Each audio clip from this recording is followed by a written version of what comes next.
Yes. All right, I'd like to call to order the Barberton Board of Health. Today is October 28th, approximately 4:30 p.m. in the Acton Adult Center. Members present: Janice Lowe, Sandy Baker, Here. Joe Rogers, Earl Fletcher, Here. Mary Jo Ross, Here. Councilman Jaber. All right. Under topics of discussion, I printed this out with no updates from Suffolk County Health. And then in the mail today, I got an update from Suffolk County Health. So I haven't had a chance to read it. It's typically monthly updates on things, generally speaking, for the county, but also things specific to Barberton. So usually they include referrals that they've received from our area, or dog bites, or something like that. So I haven't had a chance to look through it.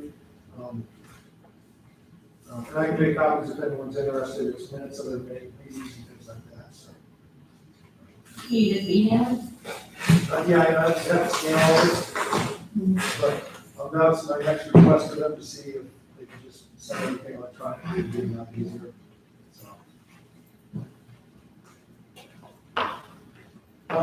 So I will ask for the electronic versions moving forward. Mr. Ricks has not attended the meetings. The meetings, kind of like all public meetings, have been kind of wonky over the last few months.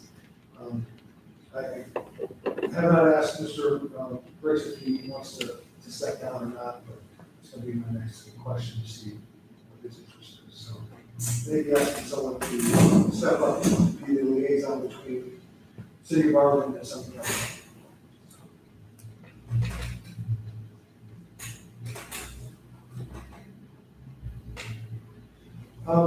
Topics of discussion number 2. I have provided a map for you of the youth park area. So through the CARES Act, there's been some money allocated to the state for recreational things. So we were looking at previous plans for the youth park area, which is over on the north end of town. It's a large park, mostly green space.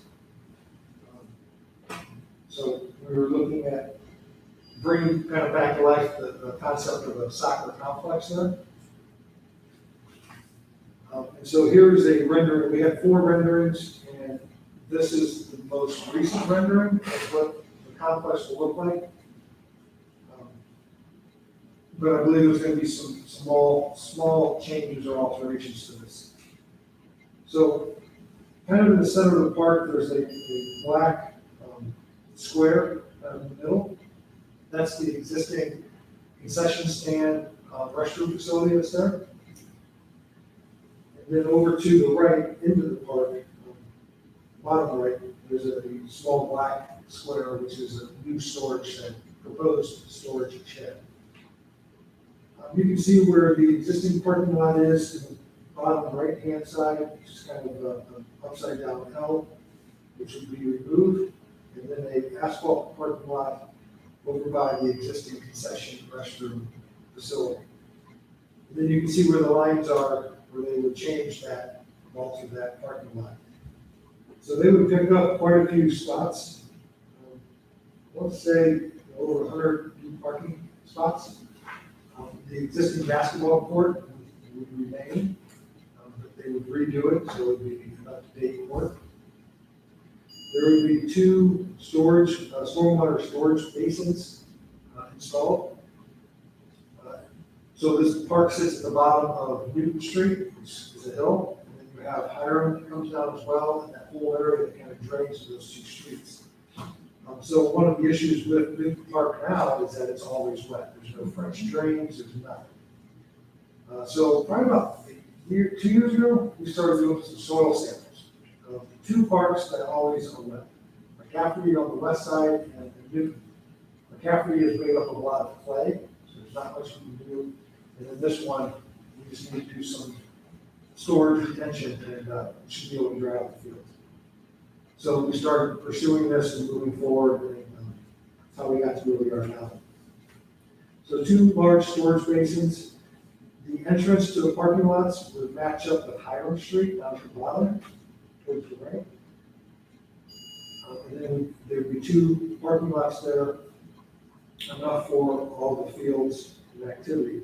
There'd be a new playground next to the patio, which is next to the concession stand. I apologize, sometimes the black lines don't really, are hard to see with the dark green part there. So this would include the 4 fields, basketball court, storage basins, playground, and a separate shed.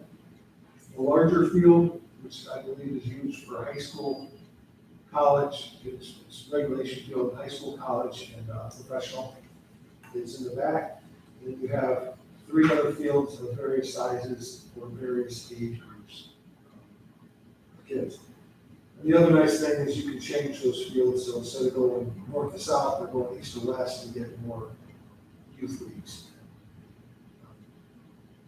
So there's also a proposed walking trail around the perimeter of the park. There is not one now.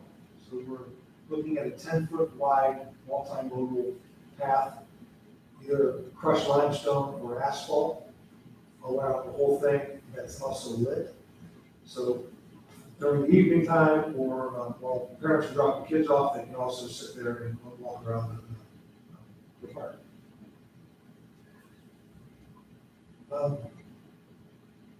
So this has been approved by the planning commission. This is going in front of the school board tonight. I'll get to that, why. And then next week is going to the Parks Commission.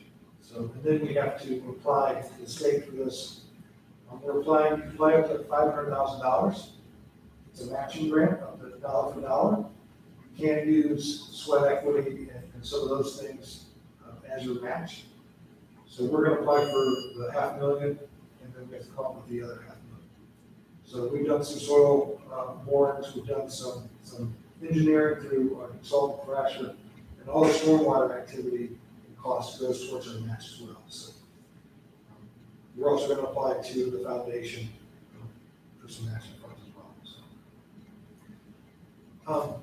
So I think this offers a more recreation activities for our youth and adults for that neighborhood. So the reason we're going to school board, we found out if you're from Barberton or from this area, it's always been a park, right? There used to be jungle gyms, there used to be softball, baseball field, and all that. As we're going through this process, we found out that there's a parcel in the middle of this park owned by the schools. We didn't know about it, the schools didn't know about it. Actually, there's 2 parcels, so it's right around 3.5 acres. We've always maintained it, we've always used it. So I went to the superintendent and said, hey, would you deed this over to us? So they're going to vote on that tonight. They didn't know that they owned it. They don't know how they acquired it, when, neither do we.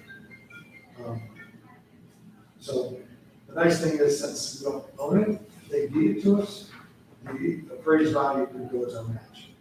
So the county has an appraised value.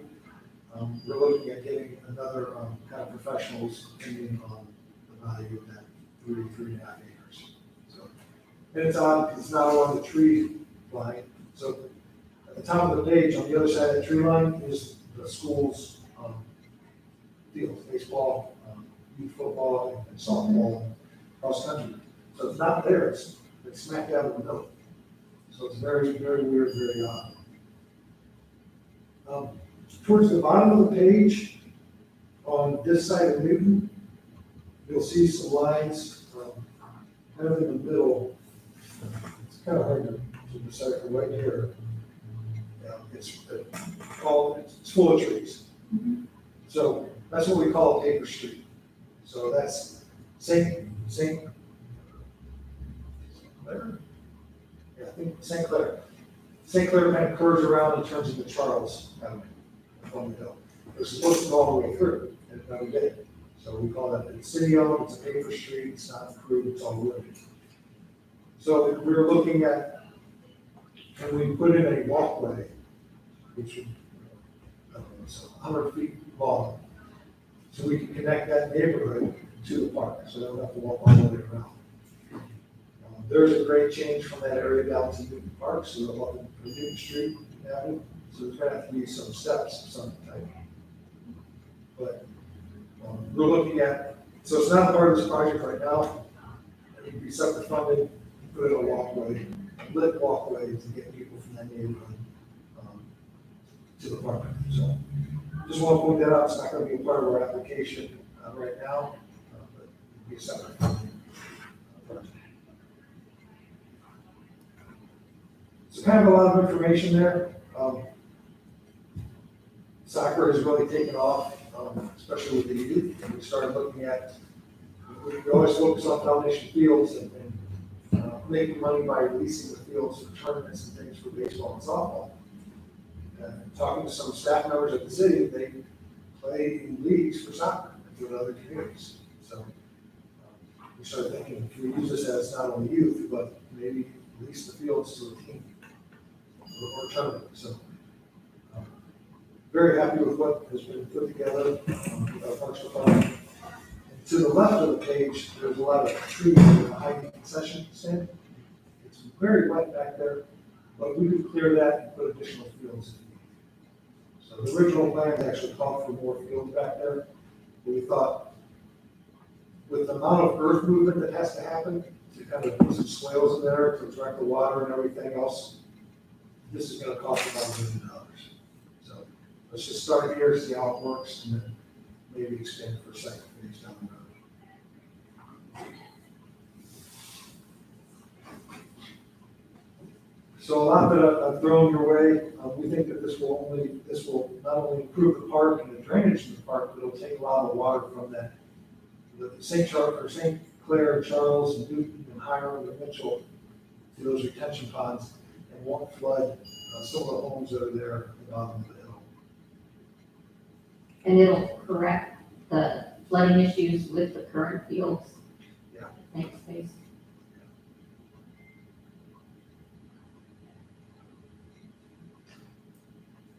You know, the city's always used, in the majority of the city, gravity for water to flow.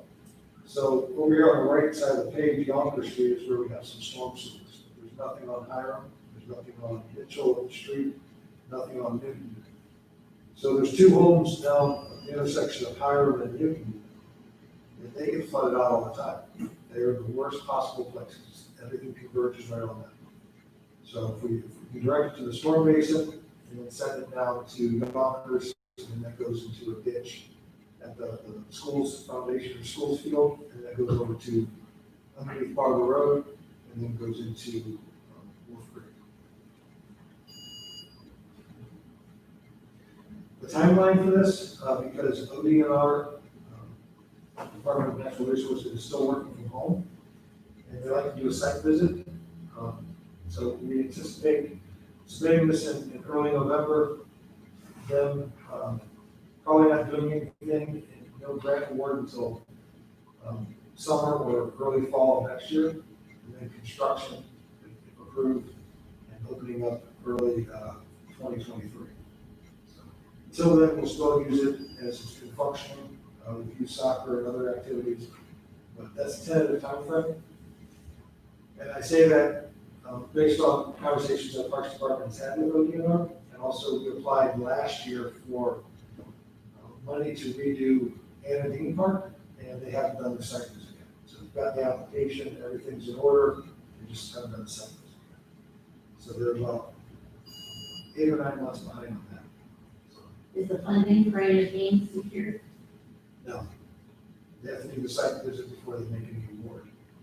But it's for new asphalt, walking path, cleaning up some of the debris and fallen trees, and doing some other improvements. Would that site visit take precedence over this one since it's been submitted sooner? It should, yeah. This has not been, this was given to the press, this map is not really released publicly, because it's not the final version. Just before this meeting, I was talking to Sam Medford, our Parks Department and she was on the email, talking to ODNR and Thrasher, so there's gonna be some alterations here. So, just ask for this not to be shared, but if it's yours, it's public record, if someone asks for it, that's not the final version.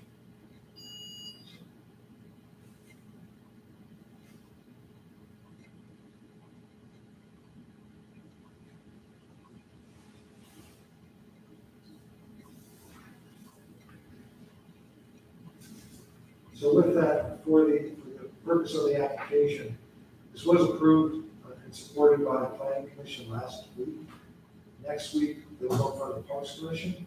But I wanted to put it in front of this board because, exercise programs for youth or people of all ages is self-related.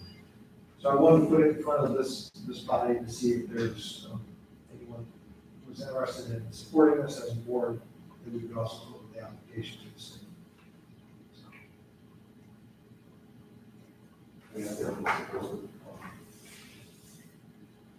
Just that I have young kids, I'm sure they'll utilize something like this,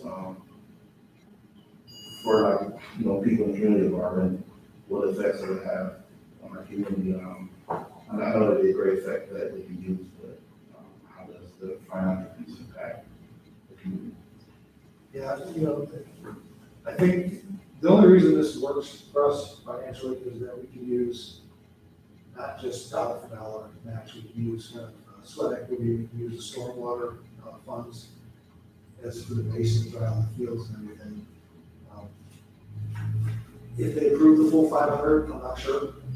I'm not sure if they'll do that or not, but we feel that we can get it done for right around $1 million. If they approve less, then we can cut back on some things here and there. And it was important to us that we keep the playground there and also the basketball court, and that's why we incorporated the walking path.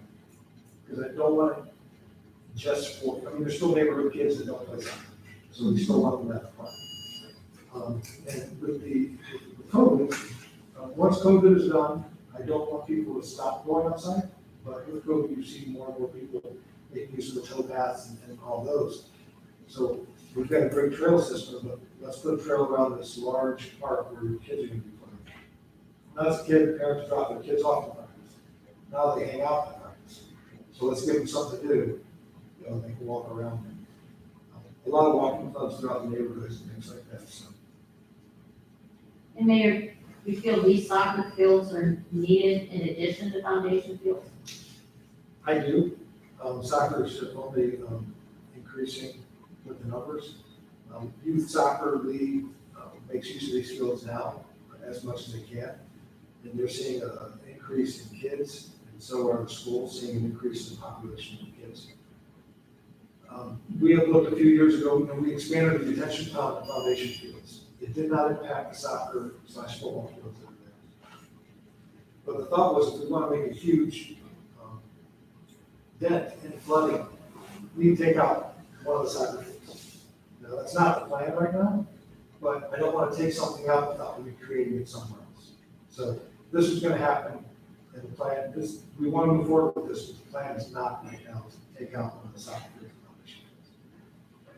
If you remember, maybe 20 years ago, there was a semi-pro football team that they used foundation fields, one field with goals, field goals.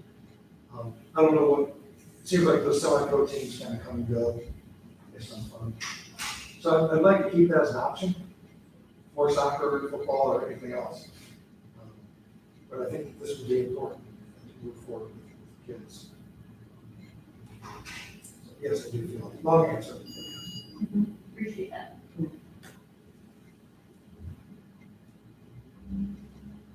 Any other questions?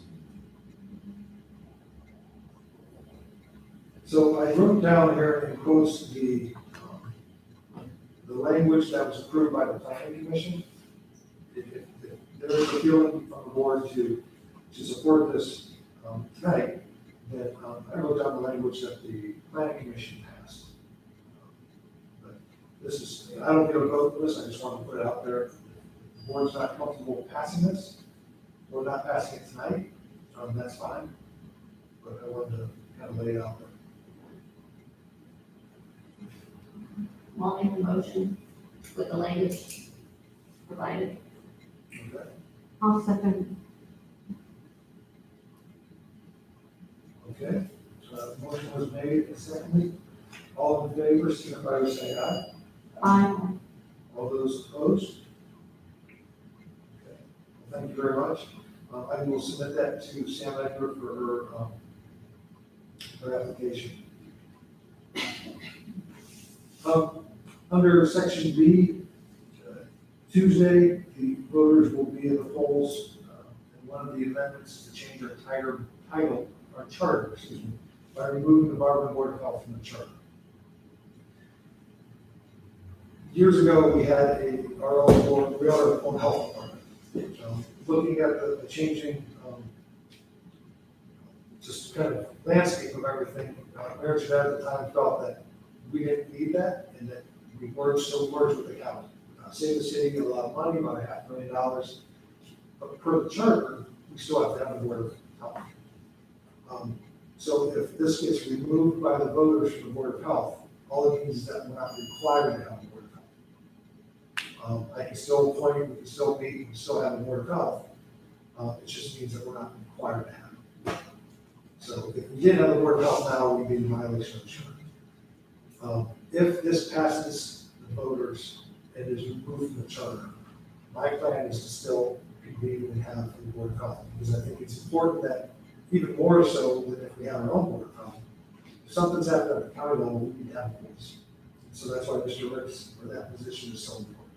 And I think that we need that voice to be able to express it to a body separate from the city council. And then, so I think it adds another layer of support, another layer of fill in the blank with an adjective, helping the community. So that's my plan if if it passes voter. Here I'm thinking of the function of this committee. And the only example I can think of is when the smoking issue came up. So that initiated at the Summit County level, and then was brought to this committee through the representative. And then it went to council from here. Yes, And if this committee wasn't here, it just would have gone straight to council. correct.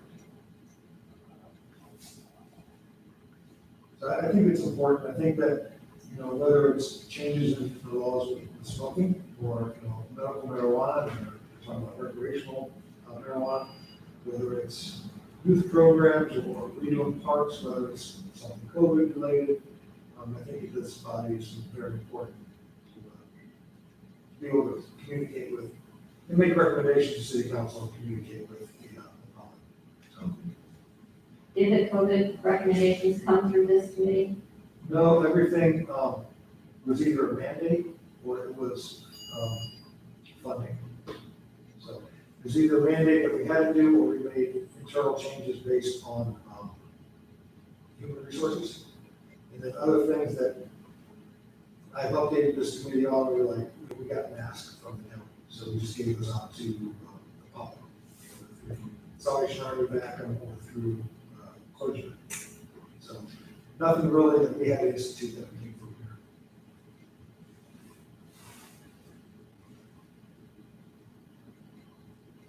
So I don't know if there's any questions on that ballot amendment. What's your gut? I don't know. I used to be able to tell, but I've been reaching out to the Board of Elections to see if they can give us any type of indication of how many people in Barberton have already early voted. And they're just pulling 12, 15-hour days, and I'm like, listen, we're not going to get out. So it's presidential election, it's just crazy.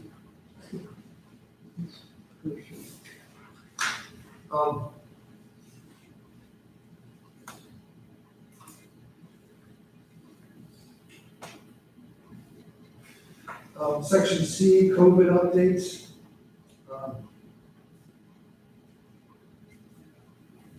So we've been communicating, that it seems like, since March, things have just been, every day some new information.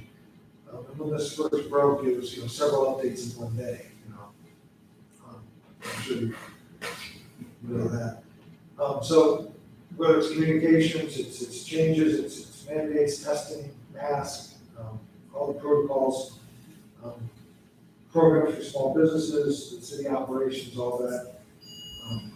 Things are constantly changing. We have sprayed down our play equipment in the parks with, from power wash with sanitizer. That was done earlier in the summer, and so we put up signs taking your own risk. If you recall, they were coming out saying there's different kind of life cycles for the virus on different types of material, metal versus plastic versus whatever. So, and that was donated from Perfect Power Wash. We have sanitized the entire city building twice, and this is a voted place in here. So after, on the 4th of November, all the other city facilities are going to be professionally sanitized. So whether it's here, finance department, treatment plants, utilities, or streets and parks and maintenance, will be done on November 4th. And the municipal building was sanitized because of a positive? Yeah, and we started letting, one, because of letting public back in, 2, because jury trials started again, and then 3, because there's a positive case. We actively clean, we have people set up in all departments, whether the public's going in there or not, to clean every morning, and we have a cleaning crew in the evening in the city building. So doorknobs, light switches, all those things are actively sprayed down. We probably get 100 people at the city building a day, typically.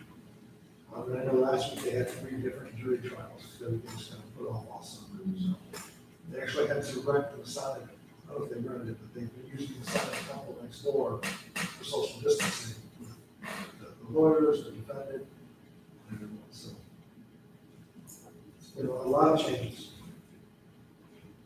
Do you have any numbers for COVID here in the city of Harvard? They don't do the city, they do 44203, is that? So the health department really does have a great dashboard on COVID, and you can look at all the demographics. We have a bi-weekly call with county, where it includes Ivan Shapiro, the emergency management agency, and also the Summit County Health Department. That's bi-weekly, and then I hold one internally every week. And then periodically, there's updates from the White House, and then Governor DeWine. We get everything from Governor DeWine in the process. So, Where did you say that dashboard? Summit County Health. Okay. So, what we've been seeing in Summit County, I do Summit County, and 44203 is it's typically people 20 to 29, but I believe 50 to 59 and 30 to 39 are close second and thirds. White females, average age of all people about 44 years old, which is really, that's the average age. The 20 to 29, 30 to 39, 50. I did provide an update that I received earlier this morning from the state on some different things the governor's doing in COVID cases. So the total cases probable confirmed over 200,000 cases. The probable deaths, ICU admissions, all that. How about our schools? The schools, I'm not aware of any confirmed cases. Now, our schools do have the joint programs where you can either choose or elect to go to school every day or to stay at home. And so I think a quarter of the students elected to stay home. 75% are going to school. My daughter started kindergarten, hasn't had any problems. I think everything's running pretty smoothly. So I don't know if your kids are trying to say anything. Yeah, well, I have a kindergarten, I have 2 at the high school. We received a phone call. They do a lot of automatic calls. So we received one last week. It was a virtual student or a student that was running remote that tested positive. So they said on the call and never come inside the building or touch the school grounds. And then some calls early on, maybe 2 additional ones. I can't remember what they were, but I believe they were most of that were all students and their parents. They didn't have any, contact with the school. What about our skilled nursing facilities? I haven't had any updates from them. I think there's a nurse at each school, but I know they stay in contact with the county health department. I haven't received any updates. And then the nursing homes, Brookdale's had cases. Oh, the nursing homes, I'm sorry. that was Yeah. the school. Yeah, I'm not sure about the nursing homes. We try to reach out, I send emails or make phone calls to the businesses and include the senior facilities. And most of the time they don't call back unless there's an issue. Or respond on the email. But the nursing homes and long-term care have to report to the county, Yes. and information just doesn't come back. But they report to the county, they don't, I send them separate emails or phone calls to just see how everything's going, if they need masks, or, hand sanitizer. But they don't report to you the number of cases. So, sometimes they respond when we call or email, sometimes they don't. So really no handle on the cases that have been in Barberton at nursing facilities. Correct. No one was allowed to go in there for quite a few months in the nursing homes. And the kids couldn't go in and see her for a long time. I stay in contact with, like Dr. Hughes at Barberton.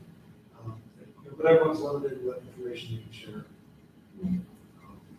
So, when this started, we have some people, who we allow to work from home at times.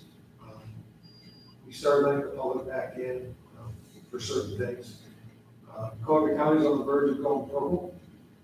So is, the Columbus area, Franklin County, and we're pretty darn close as well, so.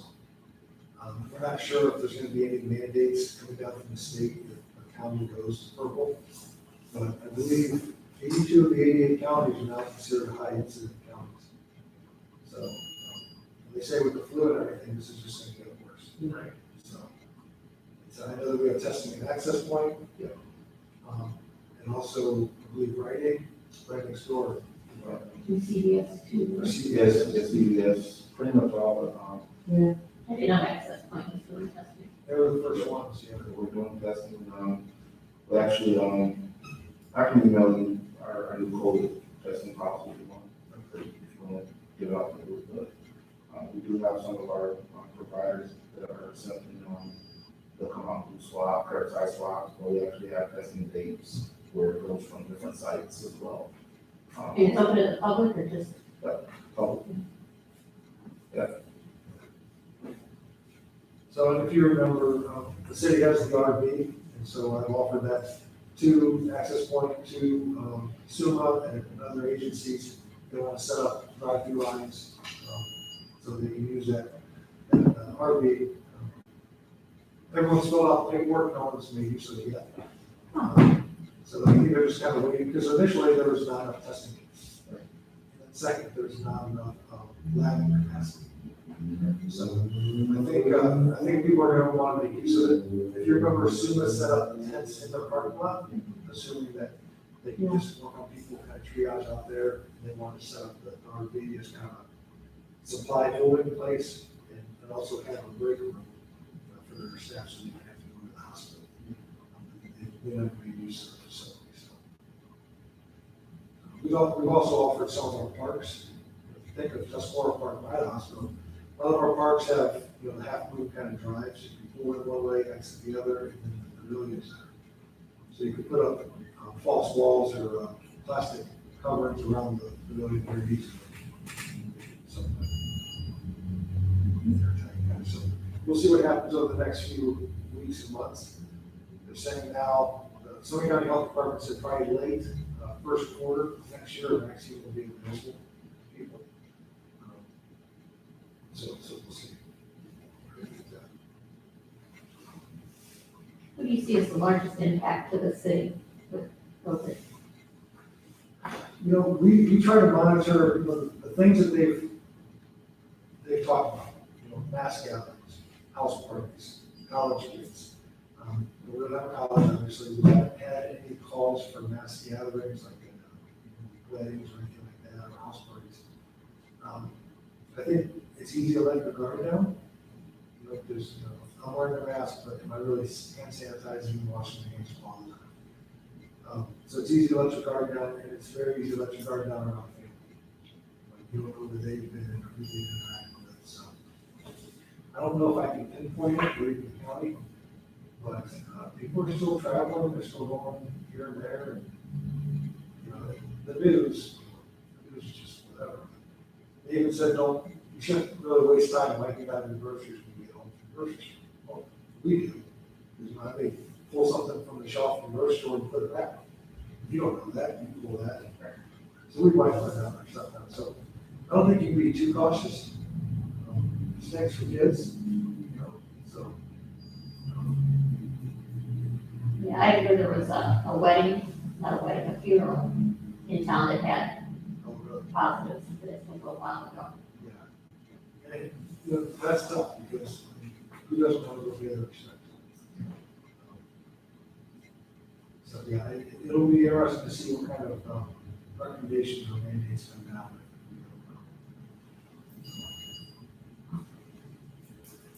A few other updates, the Lung Festival, we modified that festival, they still had the sales, this is under C. Sales went very well, and I believe they sold out of the months prior to the Sunday of ending. It was on Friday or early Saturday, they sold out. Trick or treat, we did have Dark in the Park last Saturday, the 24th. That went very well. Again, trying to do everything we can for the kids, because they don't understand this.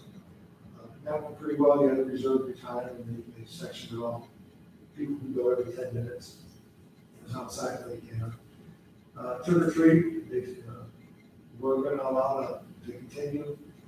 Everyone can make up their own mind if they want to participate or not. 5 to 7? Nice. You know, I have to say, just because they tell us this, it's kind of funny. They say, you know, one way to allow your kids to go trick or treating and be safe is just not to let them have the candy for 24 hours. So the virus on the package can die. I don't know any kid that's going to be 24 hours. It'll be easier when they get home. It's all, we're kind of joking. If you can find my phone. Yeah. We're kind of joking with the press. Remember the good old days when all you had to worry about was razor blades or anything? Yeah. You know, First blade, safety, no. take the hospital into the scanner. City of Vernon, state of Ohio, Summit County, still in a state of emergency. So again, it's easy to let your guard down when you see people out playing or being active or all of that, so. Just what does that mean if we're in a state of emergency?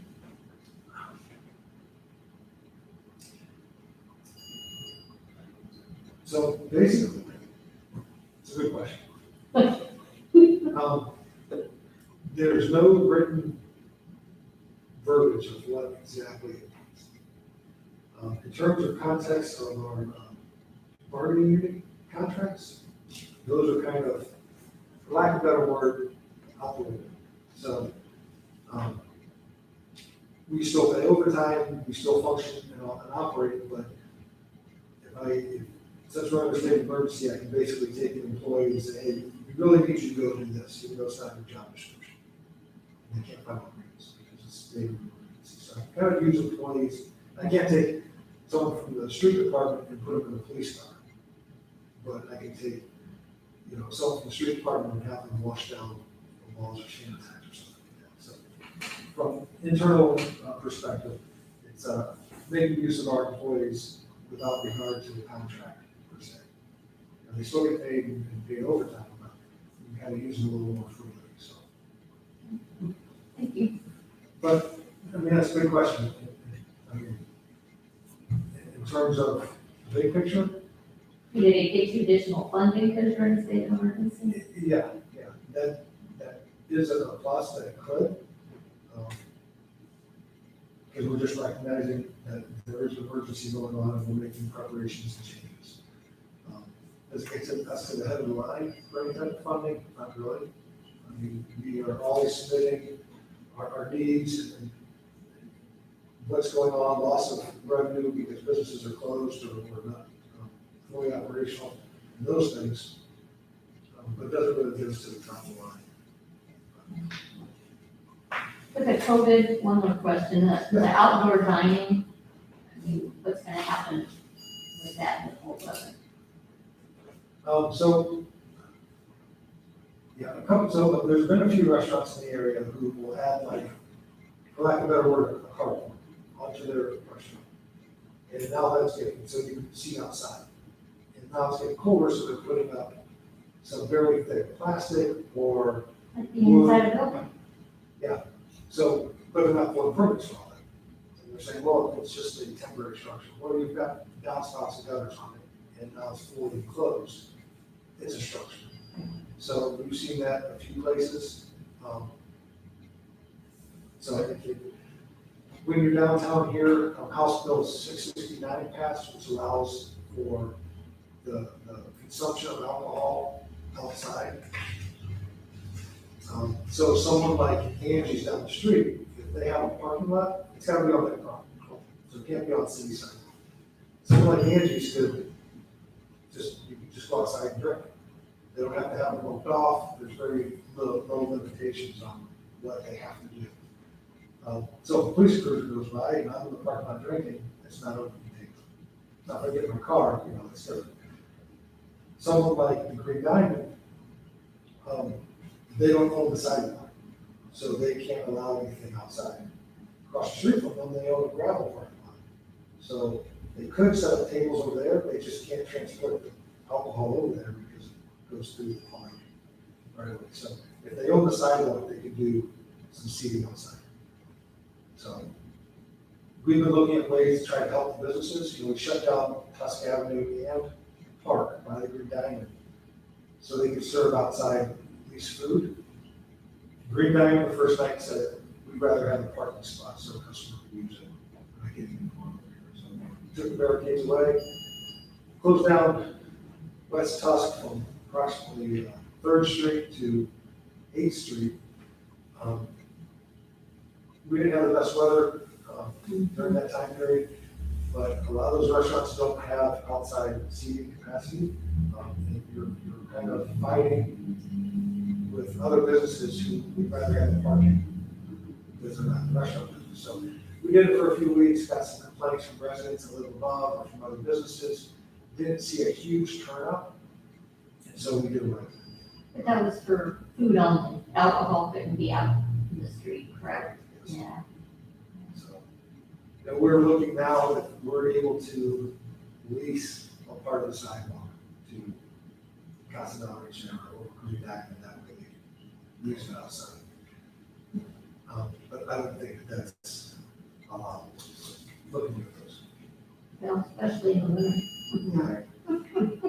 Well, so, we also got through the CARES Act funding. There's a lot of different bills at the federal and state level. Federal level is CARES Act. There's money that flowed to the state, money that flowed to the county. Through a lot of different Senate and House bills, different programs. We also got some federal money through HUD that has to be used in low to moderate income areas, like all of our other HUD money. So one program that we just discussed yesterday that we have not rolled out yet, we get money in mobile meals, and they do a great job. They deliver prepackaged meals, very healthy things of that nature. Well, this money can go for a wider demographic of residents. So we've worked with Direction Home, their agency on aging, and we're looking at using 2 local restaurants, more if we can, for them to cook meals. So you get a little more healthier, I would assume, and more home cooked type meal. So we give the resident, X number of tickets. So you use one you want. You do it 1 week, you're done. Use them over the course of a month, and that's good. So they can either go down, order something from that restaurant, pick it up, or we're looking at how we can have that delivered to their house. If you naysayer, but are there any protections that those couldn't be sold? Every individual will have X number of tickets and they're numbered individual. So whether it's weekly or monthly, they will bring everything together and they'll say, if Bill Judge turns in Mary Jo Goss's ticket number 3, I mean, anything could happen. Yeah. But, yeah, and they're trying to kind of reconcile that. So it's just, that never changing. We would get calls at 9 in the morning and say, okay, we got a handle on this from the state or county level. Do this, or okay, run this call with everyone from the county and we do this. And then 2 o'clock in the afternoon, they call back, wait a minute, scrap it. Now you gotta do this. So HR spinning the wheels, we're spinning our wheels.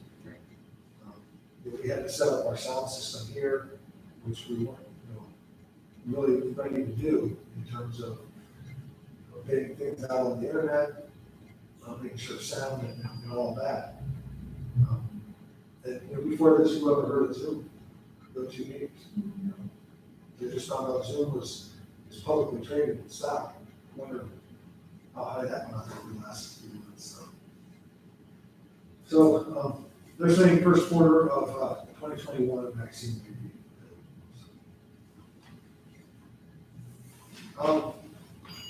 Section D, I did want to bring up our stormwater mitigation efforts. So several years ago, we applied to FEMA for 14th Street. They have a program that, if awarded, they will come in and they will, if the resident meets criteria, they will purchase the home, demo it, and make green space and let it fly. So Wolf Creek is actually a higher elevation than 14th and 15th Street. So it just naturally it's going to run that way.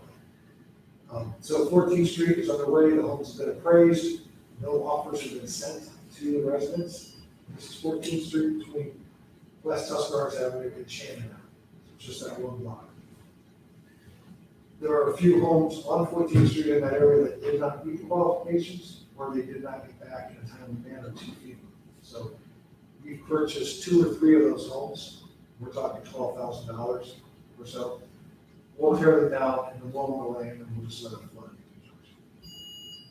We got word in the press release went out today that, because we applied for 15th Street, same program, and the south side of Arthur Avenue, which I was off of South Van Buren.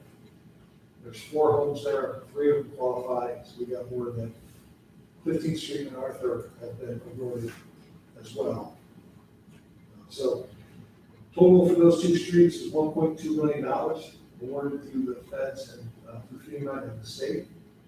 And then our matching contribution for that is just over $177,000. So we have some work to do in terms of going to city council to get a resolution and fill out some paperwork, and that's due within 30 days. So just a lot of momentum on the front of stormwater mitigation. So very excited about that. So we'll get some additional stuff. The 14th Street project has to be done by this time next year. Homes demoed, everything, grass planted, all that. And then 15th Street and Arthur has to be done by the end of 2022. So that's going to be a lot. We have an internal flood action committee, internal to the city, and then we have a countywide task force, and then we have a more regional task force that the governor's involved in. So we're hitting it from various angles and getting a lot of momentum.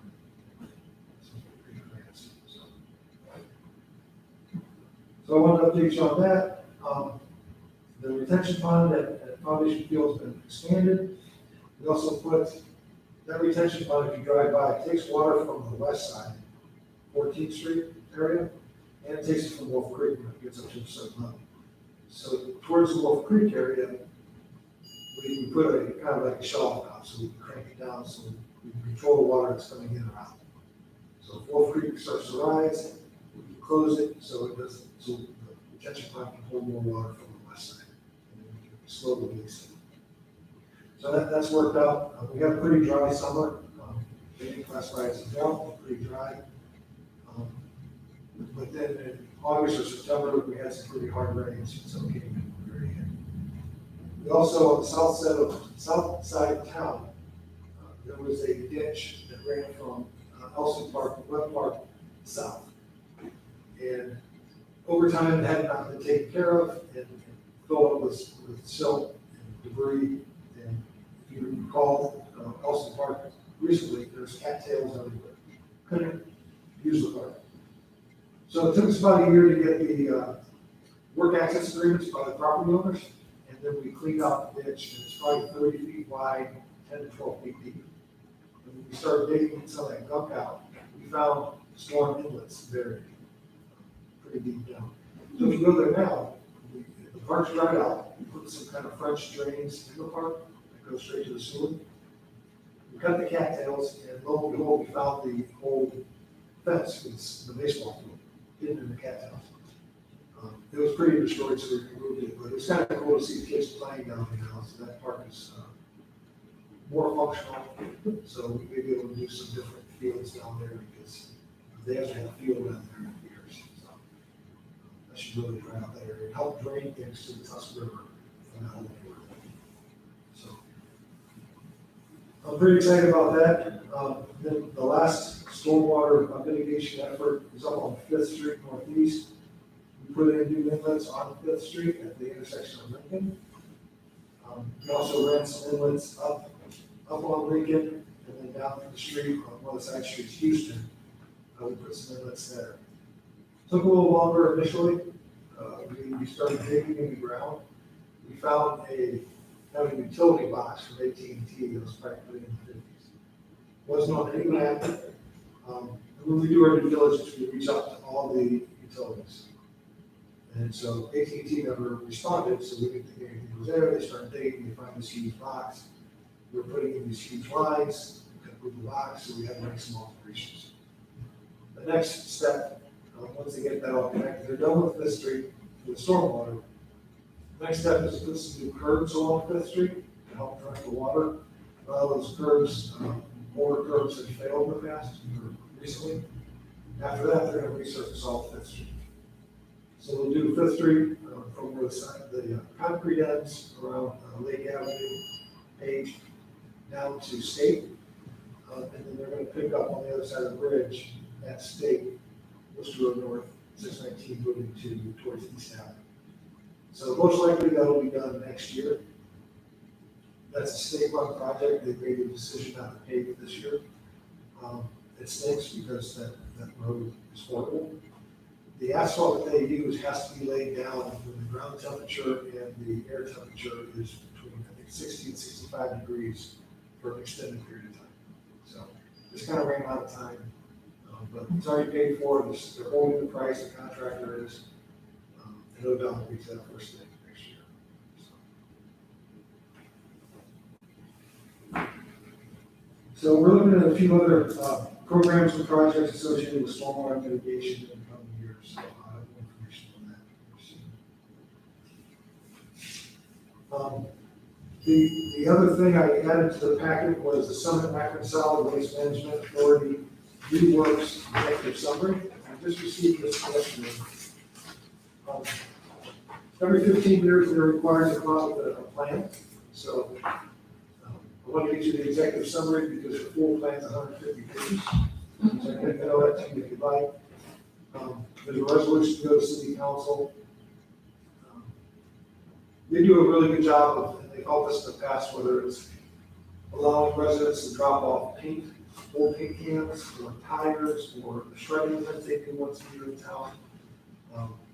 Or some of the things they have, their facilities located on Grand Road of Stone. So we've got a lot of facilities up there. So I have not read through the executive summary yet, or the plan. Just got it yesterday. I want to get you a copy of that to read through. I believe the public comment period is between now and around November 20th. So we're going to have, I believe, a Zoom meeting or some type of virtual meeting around the 17th of November. So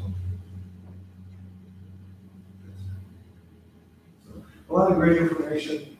One thing we're also trying to do is to lessen our carbon footprint and try to recycle, reuse. We work with Habitat before we tear down the home. If the stars align, we take Habitat in and they will deconstruct the home. Take out the trim, the doors, the windows, anything they need, they will resell. there's less going to the landfill, so. We try to do everything we can to kind of be green. And I think 1.3 works is a major step forward, so. So like the project impact those houses. Some of them. Habitat users volunteers, so if we've got a demo scheduled and they can't, and they get in there before it's demoed, then it doesn't matter. They can't. But we've got one on 14th Street, we're closing, for stormwater, we're closing on Monday.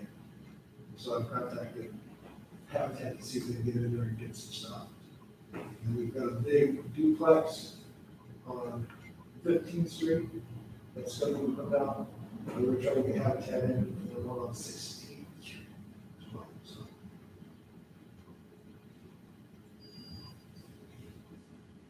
But read through that, let me know if you have any questions. You're more than welcome, or willing to come out and either come and talk to us face to face or do a phone call or a Zoom meeting or something. Any questions?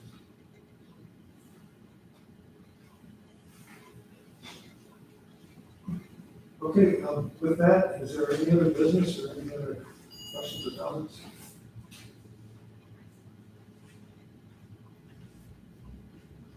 Soccer fields take precedence or more demand than baseball. So do you have baseball, little leagues still in town? Yeah, we do. There's T-ball, little leagues. It's not to the point that little league was when I was a kid. There's a ton of teams, but we didn't have soccer. Based on what I've seen and heard, the soccer is more popular. It seems like we're getting more and more kids, so. They usually have, the spring, the summer, the fall league, summer, for soccer. They're the only baseball fields by, east? Are there baseball fields anywhere else? Well, Tusk Park has one that's fairly active, Really? right behind the hospital. Yeah, the infield's pretty grass, run over. Yeah. Doesn't look like anybody plays on it. The shame with Little League Baseball is, when I was a kid, you had one travel league, Manchester League. Now it seems like there's a million type of travel leagues. It's not like a youth league, it's all these separate leagues. So, we've got the bog fields over there off of Wonder Lake, or on Popkin. By our foundation fields over there. Okay, Yeah. And our foundation field, which is mostly for tournaments. okay. There is one that we approved the other year at Penguin Park, that it's more of a T-ball type field. There's a few up at McCaffrey, 2 or 3 fields up there. So, there's a few fields. There's another one at Tusk that I want to recreate. It's kind of in that hole. Were these by state? Yeah. Yeah, yeah, there used to be 2 fields. So, Be a fence by Fifth Street and then the fence over by the other corner. They were diagonal from each other. So, yeah. One of the new things that's kind of coming up is pickleball. Mhm. So we're looking at converting some tennis sports into pickleball. A lot of the parks have tennis sports, but they're not being utilized for that. So we're trying to think differently about how we utilize our parks. So Anaheim Park's a perfect example. There's no play equipment, there's no fields per se, there's nothing. It's more of a walking path, nature. You start walking in there, you don't realize you're in the middle of paper. It's really nice. So we want to improve that. But if you think of Edgewood Park, there's a natural drain, natural wet area on one backside of the building. So we would keep cutting it back and getting more parkland. Well, my thought is to let it grow, and we put some purple garden homes out there, let it be wet, let some natural grasses grow, put up purple garden homes, put out a floating dock through it, let it be a little more education. Not every park has to be basketball, soccer, so trying to think differently about our parks, how they function. I don't think kids go to the neighborhood parks, but I think people are more mobile these days, so it's really nothing to go across town to the park because they have a different type of amenity. So, And I think, when we look at just developing the city, what does that mean? Is it just strictly bringing jobs to town? Is it strictly infrastructure? Does it include a little bit of everything? Part of that is, how do you attract young families to town? You gotta have something for the kids to do. So we have 16 parks in town. Some of them make no sense. Conrad Park, for example, but you've got them, so if we're not gonna use them, we're not gonna use them. If we're not gonna use them, we're not. It's a different world we live in too. I mean, a lot of my sons and their friends on video games all day. So the park is kind of, Yeah.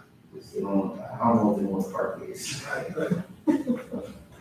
So it's just, I agree, find ways to kind of transform the parks. Get some of them to actually use. Use the river.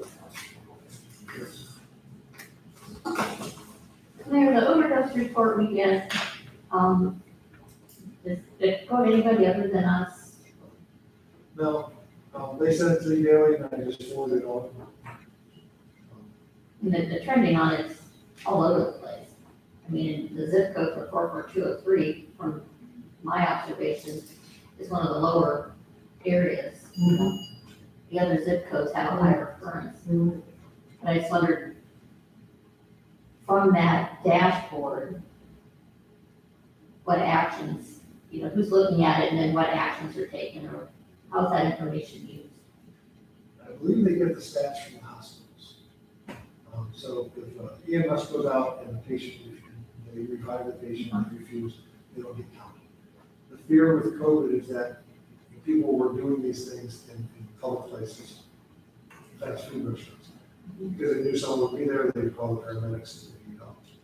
Having those places shut down, the fear is that now you may have a number of people in a vacant house doing it, and there's no one there to call the police or EMS.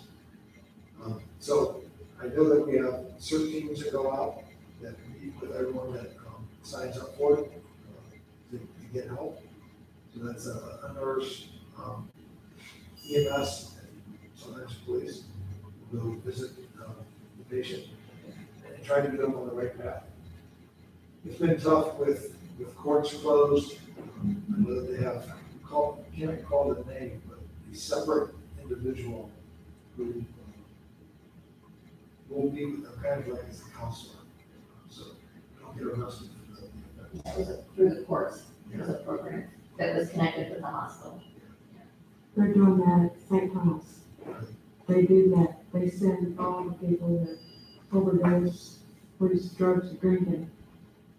After they get out of emergency room, they send them to St. Thomas, because it used to be the hospital, it's now the psychiatric ward.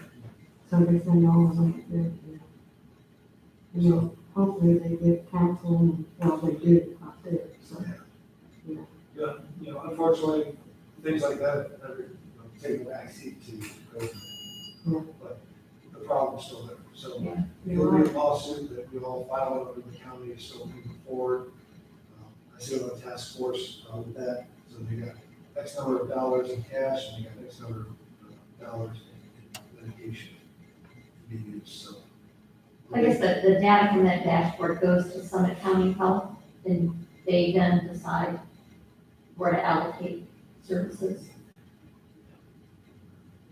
I can't confidently say yes. Okay. I mean, it's great information, I just wondered what was the next step, where did it go, and what did it drive? I know from previous years, our original 44203 was one of the hardest hit areas. But, for the federal judge, we can't recoup money for our first responders, but it's mostly for programs. And some of the programs are given to mothers with young kids who may be addicted to job impairments, getting someone through rehab and then sending them out in the street doesn't work. So, it's really, I think I've read, it's like a 5-year sober period. So helping that person transition, because usually they've written off, or they've been written off by the family and friends, they've got really no money. So going through a 6-month or 12-month process to get sober and kicking them out on the street was really nothing. So there are multiple steps after, associated with that report.